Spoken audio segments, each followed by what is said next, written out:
আজকে আমরা ক্লাস করব রসায়ন এসএসসি 26 ব্যাচের দাখিল এবং সমমানের ভকেশনাল রসায়ন। আমাদের 10 তারিখে আছে রসায়ন পরীক্ষা। সেই পরীক্ষার এক ক্লাসে আজকের ক্লাসে পুরো রসায়ন নিয়ে আলোচনা করব ইনশাআল্লাহ। এই ক্লাসটা যদি কেউ পুরোটাই দেখে তার এ প্লাস নিশ্চিত হবে, এটা আমরা নিশ্চিত করব। আমরা প্রথমে প্রতিটা অধ্যায় নিয়ে আলোচনা করব। যেমন প্রথম 6টা অধ্যায় আছে, 6টা অধ্যায়ের মধ্যে প্রথম যে 3টা অধ্যায় আছে, 3টা অধ্যায় থেকে প্রশ্ন হয় 5টা, সেখান থেকে দিতে হবে আমাদের 3টা।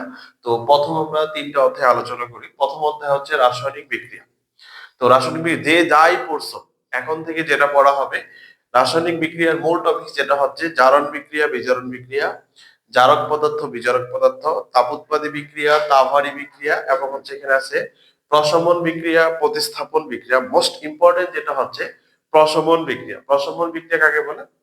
যে আমরা যে আলোচনা যে করি এসিড এবং ক্ষারের বিক্রিয়াকে বলা হচ্ছে প্রশমন বিক্রিয়া। যেমন এখানে একটা মোস্ট ইম্পর্টেন্ট প্রশ্ন আছে যে মৌমাছি কামড় দিলে জ্বালা করে কেন? সেটা হচ্ছে মৌমাছিতে থাকে কি এসিড। এই জ্বালা, এই এসিড থাকার কারণে আমাদের কি করে জ্বালা করে, আর এই এসিডটা দূর করার জন্য আমাদের কি লাগে? ক্ষারের প্রয়োজন হয়। এই জন্য মৌমাছি কামড় দিলে জ্বালা করে, এই জ্বালা নিবারণের জন্য আমাদের কিসের দরকার? ক্ষারের দরকার। এই অধ্যায়ের মোস্ট ইম্পর্টেন্ট প্রশ্ন হচ্ছে এটা একটা। এরপরে প্রশমন বিক্রিয়া আমরা দেখলাম, এবং এখানে আমরা আলোচনা করব এই যে মোস্ট ইম্পর্টেন্ট আরো যেটা জিনিস, জারণ সংখ্যা নির্ণয়। আমি আজকে বলে দিলাম, দাগ দিয়ে রাখে দিবেন।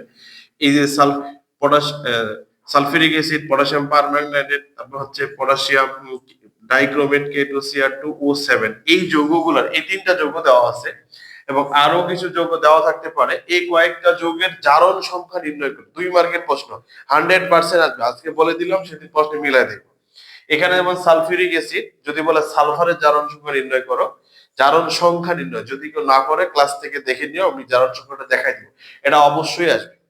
এই potassium dichromate, sulphuric acid, potassium permanganate, একটা আছে কি কার্বনিক অ্যাসিড যেটা আছে H2CO3। এই যে যৌগগুলো আছে, এই যে এখানে কার্বন, এখানে হচ্ছে সালফার, এখানে হচ্ছে ম্যাঙ্গানিজ, এখানে হচ্ছে ক্রোমিয়াম, এগুলোর জারণ সংখ্যা কি করে নির্ণয় করে? এই অধ্যায়ের মোস্ট ইম্পর্টেন্ট টপিকস একটা, জারণ সংখ্যা নির্ণয় করা। এই ছোট প্রশ্নগুলো আমাদের আছে ক এবং খ এর জন্য, এটাও খ জন্য আসে। আর এখানে আরেকটা প্রশ্ন যেটা আছে জারণ বিজারণ বিক্রিয়া। এই যে 3টা বিক্রিয়া আলোচনা করছি, জিঙ্ক কপার সালফেটের সাথে বিক্রিয়া করে জিঙ্ক সালফেটের কপার উৎপন্ন করে, ম্যাঙ্গানিজ অক্সিজেনের সাথে ম্যাঙ্গানিজ অক্সাইড, সোডিয়াম ক্লোরিন এসে, এই জারণ বিজারণ বিক্রিয়াগুলো আমি তোমাদের আলোচনা করে দেখাচ্ছি এবং জারণ মান নির্ণয় করে দেখাচ্ছি। এই যে এগুলো স্ক্রিনশট দিয়ে রাখতে পারো, এইগুলোর মধ্যেই পরীক্ষা আসবে। পরের দিন প্রশ্নের সঙ্গে মিলে স্ক্রিনশট মারা হবে। তো দেখি আমরা পরবর্তী বিক্রিয়াগুলো আলোচনা করি। এবার আমরা যদি আলোচনা করি সালফিউরিক অ্যাসিডের জারণ মান H2SO4, এগুলো যাদের জানা আছে, যারা করছে তাদের জন্য, নতুন করে না। যদি নতুন করে কেউ শিখতে চাও তাহলে কি লিখতে হবে? হাইড্রোজেনের জারণ মান হচ্ছে +1, হাইড্রোজেন আছে কয়টা? 2টা, প্লাস সালফারের জারণ মান ধরলাম হচ্ছে x, প্লাস অক্সিজেনের জারণ মান হচ্ছে -2 ইনটু হচ্ছে কত 4 ইকুয়াল টু 0। কারণ এই যৌগের জারণ মানটা হচ্ছে কত? 0। যৌগের জারণ মানটা হচ্ছে কত? 0। তাহলে এটাকে যদি আমরা ক্যালকুলেশন করি তাহলে হচ্ছে +2 x -8 equal to 0, x equal to কত হবে? -6। অতএব x ইকুয়াল টু হচ্ছে কত? +6। অর্থাৎ সালফারের জারণ মান হচ্ছে +6। এরকম করে যে জারণ সংখ্যা 3-4টা আছে, এটা আমরা খুব ভালো করে পড়ে নিব। এগুলো আমাদের পরীক্ষায় আসবে। এগুলো আমাদের পরীক্ষা আসার সবচেয়ে বেশি সম্ভাবনা আছে এই জারণ সংখ্যা নির্ণয় করো। জারণ সংখ্যা নির্ণয় করো, প্রশমন বিক্রিয়া, প্রতিস্থাপন বিক্রিয়া, এবং হচ্ছে পানি যোজন বিক্রিয়া। পানি যে বিক্রিয়া, অর্থাৎ সহজ কথা, একবারে সহজ ভাবে যদি বলি, পানি যোজন বিক্রিয়া হচ্ছে যে বিক্রিয়ায় পানি যোগ করা হয় তাকে পানি যোজন বিক্রিয়া বলে। আর যে বিক্রিয়ায় পানির সাথে পানি অন্য কারোর সাথে বিক্রিয়া করে, এটাকে বলা হচ্ছে আদ্র বিশ্লেষণ বিক্রিয়া। এবার আমরা দেখবো জারণ বিজারণ বিক্রিয়া। আমাদের পরীক্ষায় এই প্রশ্নটা খুব বারবারই আসে, আমি একবারই লিখি। যেমন হচ্ছে সমীকরণ 1, ম্যাঙ্গানিজ ম্যাগনেসিয়াম প্লাস অক্সিজেন, তাহলে কি উৎপন্ন করে? Magnesium oxide. ম্যাগনেসিয়াম অক্সাইড বিক্রিয়ার যদি আমরা সমতাকরণ করি তাহলে এখানে কি আসবে? একটা 2, এখানে দেব একটা 2, যেটা হয়। তো ম্যাগনেসিয়াম অক্সাইড করার সময় যেটা আসবে আমাদের, যেমন দেখো এই বিক্রিয়া করার সময় এখানে ম্যাগনেসিয়ামের জারণ মান ছিল কত? 0। এখানে ম্যাগনেসিয়াম যেহেতু অক্সিজেনের সঙ্গে যুক্ত হয়েছে, ম্যাগনেসিয়াম দুইটা ইলেকট্রন ত্যাগ করে ম্যাগনেসিয়াম +2 আয়নে পরিণত হয়েছে। অর্থাৎ এই বিক্রিয়ায় ম্যাগনেসিয়ামের এখানে জারণ মান ছিল 0, উৎপাদে হয়ে গেছে তো +2, অর্থাৎ দুইটা ইলেকট্রন থেকে হচ্ছে কমছে। তাহলে যেটা হবে মাইনাস দুইটা ইলেকট্রন, অর্থাৎ ম্যাগনেসিয়াম দুইটা ইলেকট্রন কি করছে, ত্যাগ করছে। ম্যাগনেসিয়াম দুইটা ইলেকট্রন ত্যাগ করে ম্যাগনেসিয়াম আয়নে পরিণত হয়। এই বিক্রিয়াকে বলা হচ্ছে জারণ বিক্রিয়া।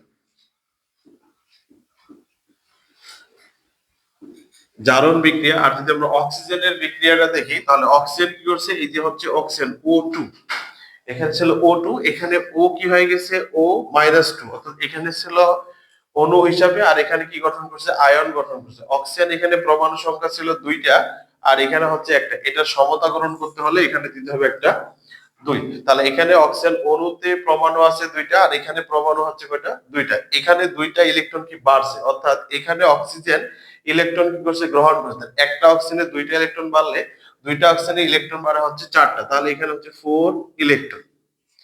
এটাকে বলা হচ্ছে জারণ বিক্রিয়া, আর এটাকে বলা হচ্ছে বিজারণ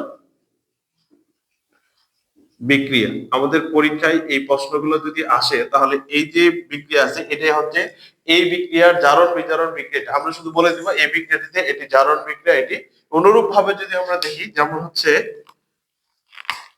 2 নম্বর বিক্রিয়া যদি দেখি, সোডিয়াম প্লাস ক্লোরিন বিক্রিয়া করে উৎপন্ন করে সোডিয়াম ক্লোরাইড। এখানে সোডিয়ামের জারণ মান 0, এখানে ক্লোরিনের জারণ মান 0।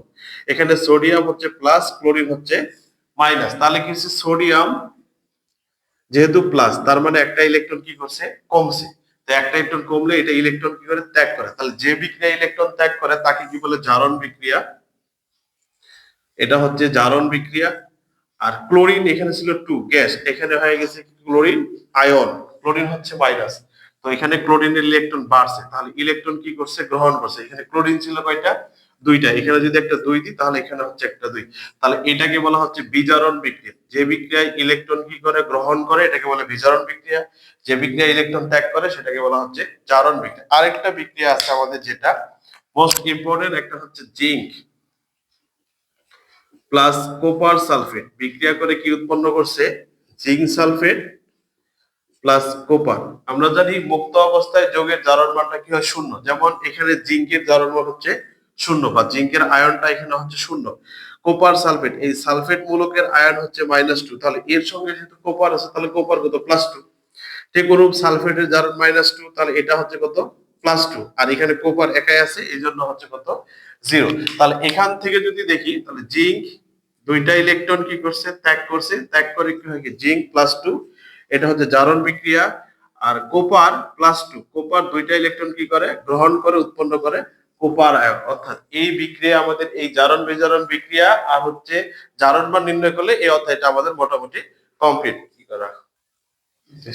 আচ্ছা, এই অধ্যায়ে রসায়ন ও শক্তি, এটা হচ্ছে আমাদের দ্বিতীয় অধ্যায়। তো এই অধ্যায়ের মূল আলোচ্য বিষয় যেটা আলোচনা করা হয়, সেটা হচ্ছে গ্যালভানিক কোষ, শুষ্ক কোষ, ইলেকট্রোপ্লেটিং, ব্রাইট, এবং হচ্ছে ক্যাথোড, অ্যানোড এবং লবণ শুদ্ধি। এইগুলো হচ্ছে মূল টপিকস, এগুলো হচ্ছে মেইন টপিকস। আমাদের এইগুলো নিয়ে আমাদেরকে আলোচনা করতে হবে, এবং এগুলো পরীক্ষা 100% আসবে। এটা স্ক্রিনশট দিয়ে তুলে রাখতে পারো, এখান থেকে যে কোনো 2টা প্রশ্ন, ছোট প্রশ্ন আসবে।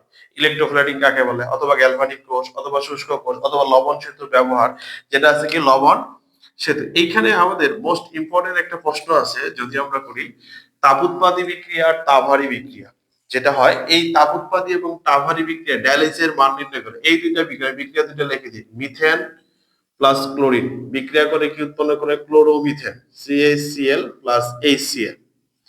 এই বিক্রিয়াটাতে বলবে, এই বিক্রিয়াটাতে, এই বিক্রিয়াটি তাপোৎপাদী না তাপহারী, অথবা ড্যালিসের মান নির্ণয় করো। ড্যালিস অথবা তাপ শক্তির পরিবর্তন, এগুলা নির্ণয় করো। যদি এই বিক্রিয়ার কেউ না পারো, বই থেকে দেওয়া আছে, এটা খুব ভালো করে আজকে পড়ে নিবে।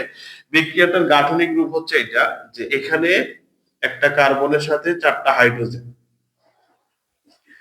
আর ক্লোরিন ক্লোরিন একটা বন্ধন। অর্থাৎ এখানে যদি আমরা দেখি, কার্বন হাইড্রোজেন বন্ধন আছে 4টা, ক্লোরিন ক্লোরিন বন্ধন আছে একটা। আর এই পাশে যদি বিক্রিয়াটা করা হয়,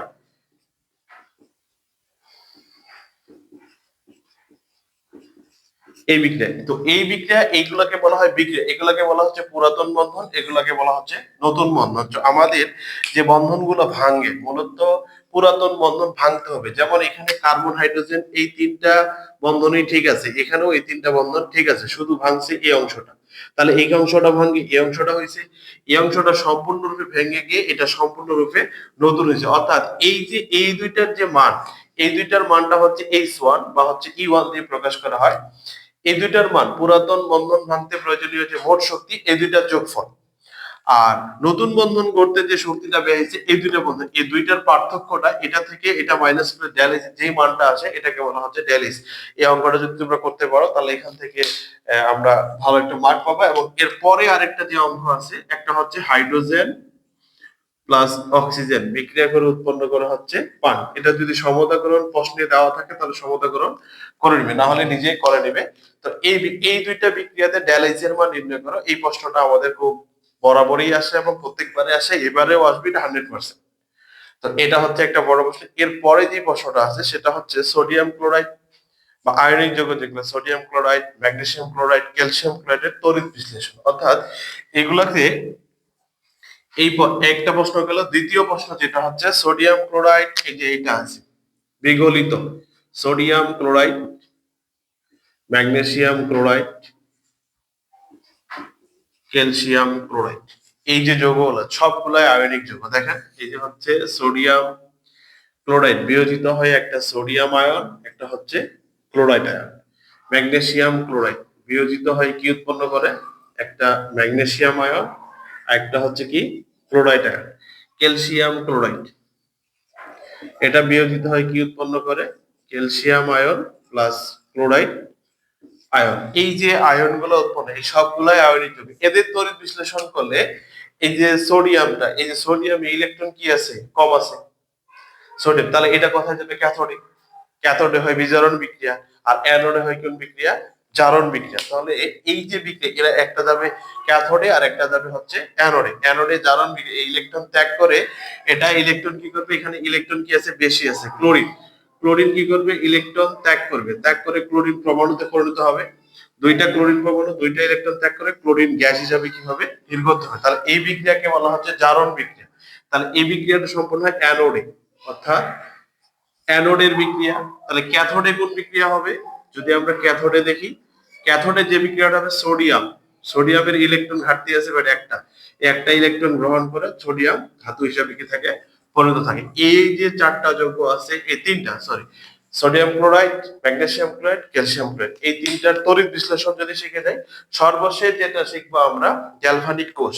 গ্যালভানিক কোষ কাকে বলে, গ্যালভানিক কোষ হচ্ছে যে কোষে রাসায়নিক শক্তি বিদ্যুৎ শক্তিতে কি হয়, রূপান্তরিত হয়। রাসায়নিক শক্তিটা বিদ্যুৎ শক্তিতে কি হবে, রূপান্তরিত হবে। এটাকে বলা হচ্ছে গ্যালভানিক কোষ। গ্যালভানিক কোষ তৈরি করতে আমাদের দুইটা পাত্র নিতে হবে, এখানে একটা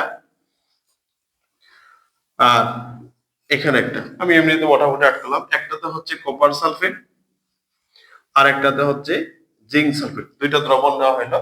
দুইটাতে দুইটা দ্রবণ, এই জিঙ্ক সালফেটের দ্রবণে জিঙ্কের দণ্ড আর কপার সালফেটের দ্রবণে কিসের দণ্ড, কপারের দণ্ড প্রবেশ করা হয়। এটা একটা হচ্ছে অ্যানোড, একটা হচ্ছে অ্যানোড আর একটা হচ্ছে কি ক্যাথোড। এই যে কপার সালফেটের দ্রবণে কপারের দণ্ড আর জিঙ্ক সালফেট দ্রবণে জিঙ্কের দণ্ড, এই দণ্ডগুলোকে বলা হচ্ছে তড়িৎদ্বার। এই দণ্ডগুলোকে বলা হয় তড়িৎ। এই তড়িৎদ্বার এই দুইটা দ্রবণকে সংযোগ স্থাপন করার জন্য একটা ইউ আকৃতির কাঁচনল ব্যবহার করা হয়। ইউ আকৃতির কাঁচনল ব্যবহার করে, এই কাঁচনলের দুই প্রান্তে কি থাকে, তুলা দেওয়া থাকে এবং মধ্যে পটাশিয়াম ক্লোরাইড বা পটাশিয়াম নাইট্রেটের একটা কি থাকে, দ্রবণ থাকে। যেটা এই ইলেকট্রন গুলা এখান থেকে এদিকে যাবে, অথবা অ্যানোড থেকে ক্যাথোডের দিকে যাবে, অ্যানোড থেকে ক্যাথোডের দিকে যাবে। ইলেকট্রন প্রবাহিত যদি হয়, এই লবণ সেতু দেওয়ার উদ্দেশ্য হচ্ছে যেন এদের বিক্রিয়াগুলো স্বতঃস্ফূর্তভাবে কি হয়, সংগঠিত হয়। এবং এরপরে ক্যাথোড অ্যানোডকে যদি একটা তার দ্বারা যুক্ত করা হয় তাহলে একটা কি হয়, বাল্ব জ্বলে ওঠে। এই বাল্বটা জ্বলে, বাল্বটা জ্বলে ওঠে। বাল্বটা যদি জ্বলে ওঠে তার মানে বিদ্যুৎ প্রবাহিত হয়, আর বিদ্যুৎ প্রবাহ মানে ইলেকট্রন প্রবাহিত হয়, ইলেকট্রন প্রবাহ মানে হচ্ছে বিদ্যুৎ প্রবাহ। তাহলে এই গ্যালভানিক কোষে অ্যানোডের যে বিক্রিয়াটা হয়, অ্যানোডে, অ্যানোডে কোন বিক্রিয়া, জারণ। কি করে, জিঙ্ক দুইটা ইলেকট্রন ত্যাগ করে জিঙ্ক আয়নে পরিণত হয়। আর ক্যাথোডে যে বিক্রিয়াটা হয়, কপার প্লাস 2, এই কপার আয়ন দুইটা ইলেকট্রন করে কপার ধাতুতে কি হয় পরিণত হয়। এটা হচ্ছে কোষ বিক্রিয়া। কোষ বিক্রিয়া জিঙ্ক প্লাস কপার প্লাস 2, আর এখানে হবে জিঙ্ক প্লাস 2 আর হচ্ছে কপার। এই যে হচ্ছে এই হচ্ছে আমাদের রসায়ন এবং শক্তির এই দুইটা অধ্যায়ে দেওয়া হলো। পরবর্তী ভিডিওটি পরের 4টি অধ্যায় দেওয়া হবে। ধন্যবাদ সবাই।